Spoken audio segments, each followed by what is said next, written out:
নমস্কাৰ সকলোকে মোৰ ইউটিউব চেনেলটোলৈ আপোনালোক সকলোকে স্বাগতম জনাইছোঁ।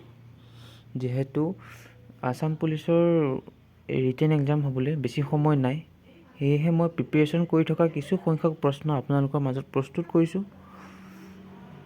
তো প্ৰথম প্ৰশ্নটো হৈছে, ভাৰতবৰ্ষৰ কোনটো ভাষাক প্ৰথম ধ্ৰুপদী ভাষা মৰ্যাদা প্ৰদান কৰা হৈছিল? তো ভাৰতবৰ্ষৰ তামিল ভাষাক প্ৰথম ধ্ৰুপদী মৰ্যাদা দিয়া হৈছিল। কিমান চনত অসমীয়া ভাষাক ধ্ৰুপদী ভাষাৰ মৰ্যাদা প্ৰদান কৰা হৈছিল?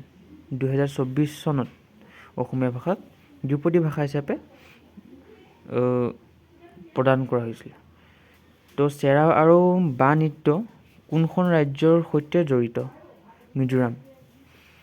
গল্ডেন থাৰ্চহোল্ড নামৰ কিতাপখনৰ লেখক কোন? এয়া হ'ল সৰোজিনী নাইডু।